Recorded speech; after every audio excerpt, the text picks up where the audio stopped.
Innal hamdalillah nahmaduhu wa nasta'inuhu wa nastaghfiruh wa na'udzu billahi min shururi anfusina wa min sayyiati a'malina.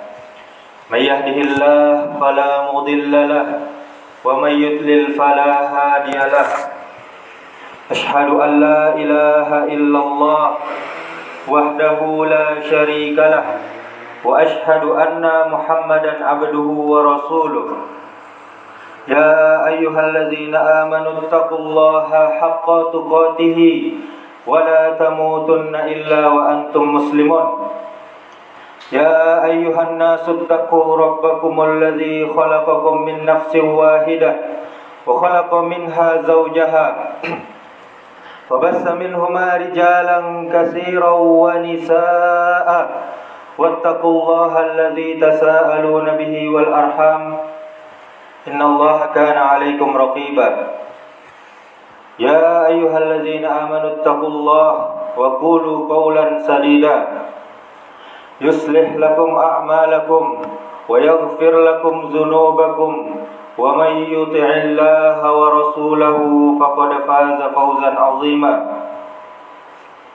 Amma ba'du, fa inna asdaqal hadisi kitabullah wa khairal hadi hadi Muhammadin sallallahu alaihi wasallam wa syarral umuri muhdatsatuha wa kullu muhdatsatin bid'ah wa kullu bid'atin dhalalah wa kullu dhalalatin finnar.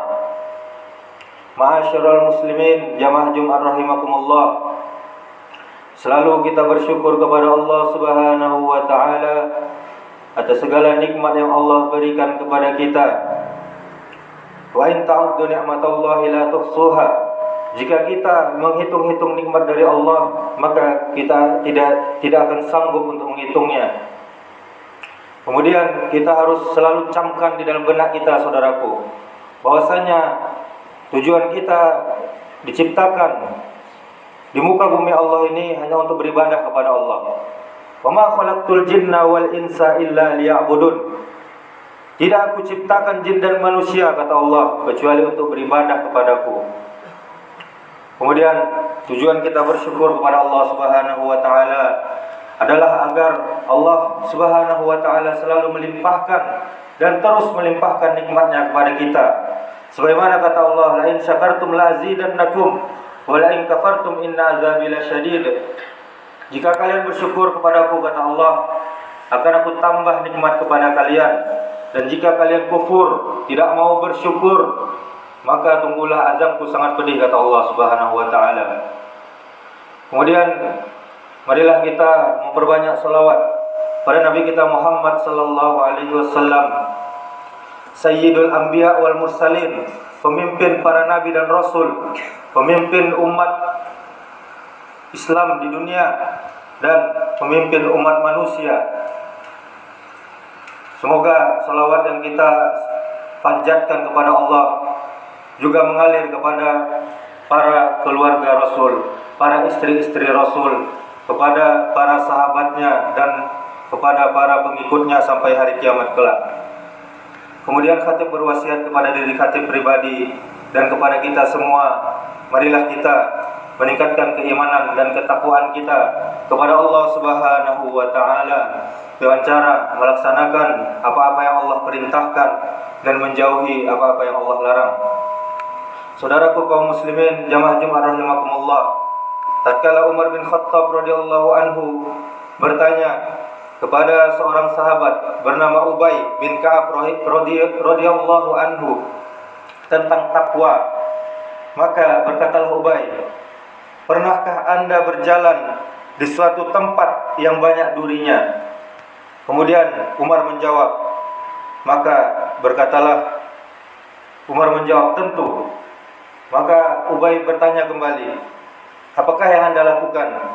Berkatalah Umar, saya sangat waspada dan hati-hati agar selamat dari duri itu. Lalu Ubay berkata, demikianlah takwa. Di dalam tafsir Ibnu Katsir juz 1 halaman 55. Kemudian saudaraku, demikianlah takwa. yang diperintahkan oleh Allah Subhanahu wa taala di dalam kitabnya, yakni agar kita senantiasa waspada, berhati-hati dalam setiap tindakan yang kita lakukan, dan juga di dalam ucapan-ucapan kita. Oleh karena itu, janganlah kita berbuat dan berucap kecuali berdasarkan ilmu. Ma'asyiral muslimin rahimakumullah, hendaklah kita bersegera mencari bekal guna menuju pertemuan dengan Allah Subhanahu wa taala, karena kita tidak tahu kapan ajal kita. Dan Allah Subhanahu wa taala berfirman, "Fatazawwadu fa inna khairaz zadi taqwa wattaquni ya ulil albab." Bertakwalah dan berbekallah, maka sesungguhnya sebaik-baiknya bekal adalah takwa, dan bertakwalah kepadaku wahai orang-orang yang berakal, kata Allah Subhanahu wa taala di dalam surah Al-Baqarah ayat 197. Ketahuilah wahai saudaraku, manusia setapak demi setapak menjalani tahap kehidupannya dari alam kandungan, alam dunia, alam kubur, dan alam akhirat. Tahap-tahap tersebut harus dijalani sampai akhirnya nanti kita akan menemui alam akhirat, tempat kita memperhitungkan amalan-amalan kita yang kita lakukan selama di dunia. Maka tatkala kita mendengar ayat-ayat Al-Quran, firman-firman Allah dan hadis-hadis Rasul sallallahu alaihi wasallam yang memberitakan tentang ahwal, yaitu keadaan hari akhir, hendaklah hati kita menjadi takut, menangislah mata kita, dan menjadi dekatlah hati kita kepada Allah Subhanahu wa taala. Akan tetapi bagi orang yang tidak memiliki rasa takut kepada Allah Azza wa Jalla, tatkala disebut kata neraka, disebut kata azab, as-sirat, dan lain sebagainya, seakan terasa ringan diucapkan oleh lisan-lisan mereka tanpa makna sama sekali. Na'udzubillah min zalik. Kemudian saudaraku, mari kita perhatikan firman Allah Subhanahu wa taala dalam surah Al-Haqqah ayat 25 sampai 29. Wa amma man utiya kitabahu bishimalihi fayaqulu ya laitani lam uta kitabiyah wa lam adri ma hisabiyah ya laitaha kanatil qadiyah ma aghna anni maliyah halaka anni sultaniyah. Adapun orang-orang yang diberikan kepadanya kitabnya, catatannya, amalannya dari sebelah kirinya, maka dia berkata, wahai, alangkah baiknya kiranya tidak diberikan kepadaku kitabku ini, dan aku tidak mengetahui apakah hisab perhitungan amal terhadap diriku. Duhai, seandainya kematian itu adalah kematian total, tidak usah hidup kembali, hartaku juga sekali-kali tidak memberi manfaat kepadaku, kekuasaanku pun telah lenyap dariku. Di dalam ayat ini saudaraku sekalian, Al-Hafiz Ibnu Katsir dalam tafsirnya juz 4 halaman 501 menerangkan bahwa ayat tersebut menggambarkan keadaan orang-orang yang sengsara, yaitu manakala diberi catatan amalannya di pengadilan Allah Subhanahu wa taala dari arah tangan kirinya, ketika itulah dia benar-benar menyesal. Dia mengatakan penuh penyesalan, andai kata saya tidak usah diberi catatan amal ini. Dia lebih memilih tidak diberikan catatan amalnya dan tidak usah tahu apakah hisab perhitungan terhadap saya. Tentu itu lebih baik bagi saya, katanya. Dan andai kata saya mati terus dan tidak usah hidup kembali. Coba kita perhatikan ayat selanjutnya saudaraku sekalian. Peganglah dia, lalu belenggulah tangannya ke lehernya, kemudian masukkanlah dia ke dalam api neraka yang menyala-nyala, kemudian belitlah dia dengan rantai yang panjangnya 70 hasta. Di dalam surah Al-Haqqah tadi ayat 30 sampai 32. Bagi kaum yang beriman saudaraku sekalian, yang mengetahui makna yang terkandung dalam ayat tersebut, menjadi tergetarlah hatinya. akan menetes air mata mereka, terisaklah tangis mereka, dan keluarlah keringat dingin dari tubuh mereka, seakan mereka saat itu sedang merasakan peristiwa yang sangat dahsyat. Maka tumbuhlah rasa takut yang amat mendalam kepada Allah Subhanahu wa taala, kemudian berlindung kepada Allah agar tidak menjadi orang-orang yang celaka seperti ayat tersebut. Jamaah Jumat rahimani wa rahimakumullah, sesungguhnya manusia akan dibangkitkan pada hari kiamat dan akan dikumpulkan menjadi satu untuk mempertanggungjawabkan diri mereka. Allah Subhanahu wa taala berfirman, "Wastami' yauma yunadil munadi mim makanin qarib, yauma yasma'un nas sayhata bil haqq, zalika yaumul khuruj." Dan dengarkanlah pada hari penyeru, yaitu malaikat menyeru dari tempat yang dekat, yaitu pada hari mereka mendengar teriakan dengan sebenar-benarnya, itulah hari keluar dari kubur mereka. Dalam surah Qaf ayat 41 sampai 42. Kemudian Allah Subhanahu wa taala juga berfirman di dalam surah Al-Mutaffifin ayat 4 sampai ayat 6. Ala yazunnu ulaika annahum mab'usun liyaumin 'azim yauma yaqumun nasu lirabbil alamin. Tidakkah orang itu yakin bahwa sesungguhnya mereka akan dibangkitkan pada hari yang besar, yaitu hari ketika manusia berdiri menghadap Tuhan semesta alam, menghadap Rabb semesta alam, dan manusia, saudaraku sekalian, dibangkitkan dalam keadaan mereka tidak beralas kaki, telanjang, dan tidak berkhitan, sebagaimana firman Allah Subhanahu wa taala, "Kama bada'na awwala khalqin nu'iduh wa'dan alaina inna kunna fa'ilin." Sebagaimana kami telah memulai penciptaan pertama, begitulah kami akan mengulangnya atau mengembalikannya. Dalam surah Al-Anbiya ayat 104. Manusia, saudaraku sekalian, akan dikembalikan secara sempurna tanpa dikurangi sedikit pun.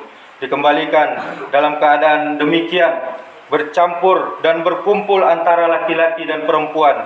Dan tatkala Nabi sallallahu alaihi wasallam menceritakan hal itu kepada Aisyah radhiyallahu anha, maka berkatalah Aisyah, "Wahai Rasulullah, antara laki-laki dan perempuan sebagian mereka melihat kepada sebagian yang lain."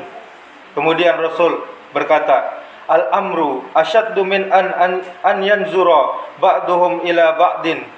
Perkara pada hari itu lebih keras daripada sekedar sebagian mereka melihat kepada sebagian lainnya. Di dalam hadis riwayat Bukhari. Kaum muslimin, saudaraku sekalian yang dimuliakan oleh Allah, pada hari itu laki-laki tidak akan tertarik lagi melihat aurat wanita. Tidak akan tertarik sama sekali. Mereka sibuk dengan urusannya, dengan dirinya masing-masing. Dan sampai seorang itu lari dari bapaknya. Dia melihat bapaknya tapi dia lari. Dan seseorang lari dari anak-anaknya. Seseorang lari dari keluarganya. Mereka karena takut terhadap keputusan Allah Subhanahu wa taala pada hari kiamat nanti. Sebagaimana firman Allah Subhanahu wa taala, "Yauma yafirrul mar'u min akhihi wa ummihi wa abihi wa sahibatihi wa banihi likulli imri'in minhum yawma idzin sya'nu yughni." Pada hari ketika manusia lari dari saudara-saudaranya dan ibu dan bapaknya dan istrinya dan anak-anaknya, setiap orang dari mereka pada hari itu mempunyai urusan yang sangat menyibukkan. Di dalam surah Abasa ayat 34 sampai 37. Saudaraku sekalian, jamaah Jumat rahimani wa rahimakumullah. Kemudian dari mimbar yang mulia ini, khatib menyampaikan pula bahwasanya pada hari akhir nanti matahari yang sangat panas yang berada jauh di atas kita akan didekatkan di atas kepala kita, sehingga bercucuranlah keringat-keringat kita, sehingga sebagian kita akan tenggelam oleh keringat masing-masing. Akan tetapi hal itu tergantung dari apa yang telah kita lakukan di dunia ini. Al-Imam Muslim meriwayatkan dalam hadis yang sahih di dalam sahihnya Dan Rasul sallallahu alaihi wasallam bersabda, matahari akan didekatkan pada hari kiamat kepada para makhluk sampai jarak matahari di atas kepala mereka hanya 1 mil. Maka manusia mengeluarkan keringat tergantung amalan-amalan mereka. Di antara mereka ada yang mengeluarkan keringatnya sampai mata kakinya, dan ada yang sampai lututnya, ada juga yang sampai pinggangnya, dan ada juga yang ditenggelamkan oleh keringatnya sendiri. Dan Rasul sallallahu alaihi wasallam memberi isyarat dengan tangannya ke mulutnya. Dan seandainya ada yang bertanya, bagaimana itu bisa terjadi ya Rasulullah, sedangkan mereka berada pada tempat yang satu? Tidak bisa kita bayangkan dengan akal, saudaraku sekalian. Kita berada di satu tempat tapi keadaan yang berbeda-beda. Maka Syekh Al-Utsaimin rahimahullahu ta'ala menjawab pertanyaan tersebut sebagai berikut, yaitu ada sebuah kaidah yang hendaknya kita berpegang kepada kaidah itu, yaitu bahwa perkara gaib itu semuanya perkara gaib yang belum terjadi, yang belum kita lihat. Wajib bagi kita untuk mengimaninya dan membenarkannya tanpa menanyakan bagaimananya, karena perkara tersebut berada di luar jangkauan akal kita, saudaraku. Kita tidak mampu mengetahui dan menggambarkannya. Sebagian peristiwa di hari akhir dan masih banyak lagi peristiwa yang akan kita alami, yang hal itu akan menggetarkan hati bagi orang-orang mukmin dan menjadikan mereka semakin takut kepada Allah Azza wa Jalla. Ma'asyiral muslimin yang dimuliakan oleh Allah Subhanahu wa taala, bila demikian banyaknya surat dan ayat dalam Al-Qur'an yang memberitakan tentang kengerian, kedahsyatan hari kiamat, lantas apakah hikmah di balik semua ini? Mengapa kaum muslimin harus senantiasa diingatkan tentang hari kiamat? Menurut Syekh Muhammad Shalih Al-Munajjid, ada 3 tujuan penting dari peringatan Allah Subhanahu wa taala tentang hari akhir, tentang keburukan hari akhir, yaitu yang pertama, Allah Subhanahu wa taala mengingatkan kita tentang hari kiamat tersebut adalah agar kita menjaga diri dari keburukan hari tersebut. Yang kedua, Allah Subhanahu wa taala memberitahu kita agar kita bersiap-siap dalam menghadapi segala situasi yang menakutkan pada hari tersebut. Yang ketiga, Allah Subhanahu wa taala mengingatkan kita tentang hari kiamat agar kita bisa mengambil pelajaran dan beramal untuk hari tersebut. Rasulullah sallallahu alaihi wasallam bersabda, "Yuhsyarun nasu yaumal qiyamati hufatan uratan hurlan." Manusia akan dikumpulkan pada hari kiamat dalam keadaan tidak beralas kaki, tidak berpakaian, dan belum dikhitan. Dalam hadis riwayat Muslim, dan Aisyah bertanya sebagaimana yang kita ulas tadi. Apa pertanyaan Aisyah? Ya Rasulullah, an-nisa'u war-rijalu jami'an yanzuru ba'duhum ila ba'd. Wahai Rasulullah, para wanita dan pria seluruhnya akan saling melihat. Rasulullah bersabda, "Ya Aisyah, al-amru asyaddu min an yanzuru ba'duhum ila ba'd." Wahai Aisyah, perkaranya jauh lebih dahsyat dari persoalan mereka saling melihat satu sama lain. Di dalam hadis riwayat Muslim. Kaum muslimin saudaraku sekalian, seluruh manusia dibangkitkan sesuai dengan keadaan dia ketika meninggal.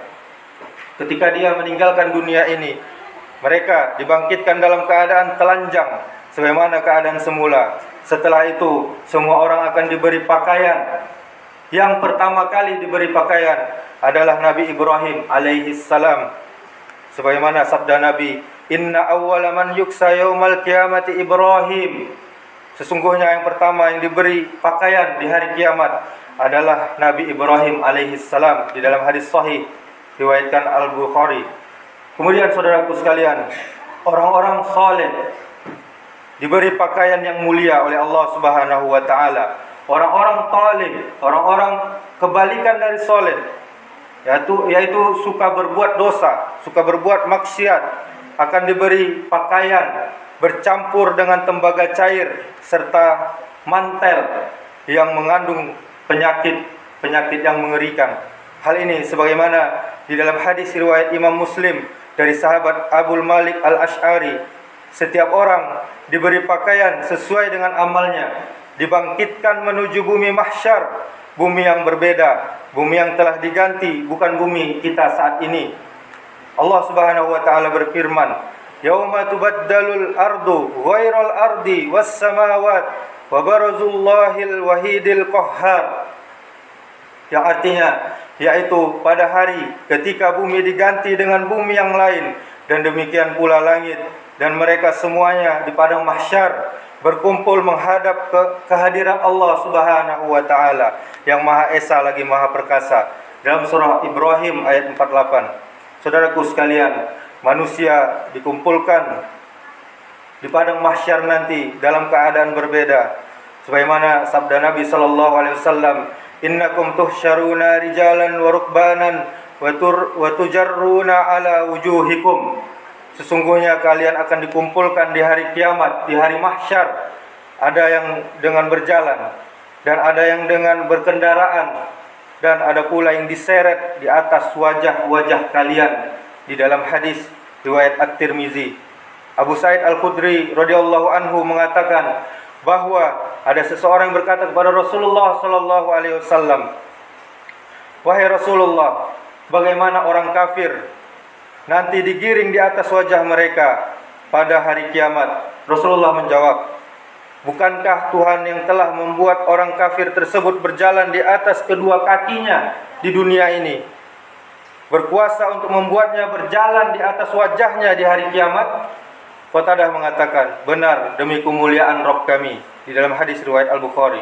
Demikian saudaraku sekalian, khutbah yang singkat ini, dan masih banyak lagi peristiwa yang akan kita alami di hari-hari akhir nanti, di hari-hari setelah ini, yang hal itu akan menggetarkan hati bagi orang-orang yang beriman kepada Allah Subhanahu wa taala, dan menjadikan kita semakin takut kepada Allah Subhanahu wa taala. Dan semoga kita bisa menjadi hal tadi bisa menjadi pengingat bagi kita, agar senantiasa kita bersiap-siap untuk berbekal demi kehidupan abadi di akhirat kelak, dan tidak menghadapi kesulitan hidup yang tak tertanggungkan di yaumil akhir kelak.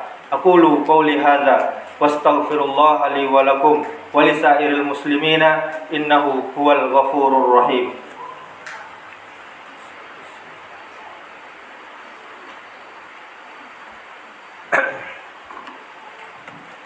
Alhamdulillah, wassalatu wassalamu ala rasulillah, wala hawla wala quwwata illa billah. Asyhadu an la ilaha illallah wahdahu la syarikalah, wa asyhadu anna Muhammadan abduhu wa rasuluh. Qala Allah Ta'ala, ya ayyuhalladzina amanu taqullaha haqqa tuqatih wa la tamutunna illa wa antum muslimun. Summa qala Allah Ta'ala, wal 'asr innal insana lafi khusr lalladzina amanu wa 'amilus solihati wa tawasaw bil haqqi wa tawasaw bis sabr. Demi masa, sungguh manusia berada dalam kerugian kecuali orang-orang yang beriman, orang-orang yang beramal soleh, orang-orang yang saling menasihati dengan benar, dan orang-orang yang saling menasihati dengan sabar. Innallaha wa malaikatahu yusholluna 'alan nabi ya ayyuhalladzina amanu shallu 'alaihi wa sallimu taslima. Allahumma shalli 'ala Muhammad wa 'ala ali Muhammad kama shallaita 'ala Ibrahim wa 'ala ali Ibrahim wa barik 'ala Muhammad wa 'ala ali Muhammad kama barakta 'ala Ibrahim wa 'ala ali Ibrahim innaka Hamidum Majid. Allahumma ighfir lil muslimina wal muslimat wal mu'minina wal mu'minat al ahya'i minhum wal amwat innaka sami'un qaribun mujibud da'wat ya qadiyal hajat. Allahumma arinal haqqa haqqa warzuqna ittiba'ah wa arinal batila batila warzuqna ijtinabah. Allahumma inna nas'alukal huda wat tuqa wal afafa wal ghina. Allahumma inna nas'aluka ilman nafi'an wa rizqan thayyiban wa amalan mutaqabbala. Allahumma ya muqallibal qulub tsabbit qulubana ala dinik. Allahumma rabbana hab lana min azwajina wa dhurriyyatina qurrata a'yun waj'alna lil muttaqina imama. Rabbana zalamna anfusana wa illam taghfir lana wa tarhamna lanakunanna minal khasirin. Rabbana taqabbal minna innaka antas sami'ul alim wa tub 'alaina innaka antat tawwabur rahim.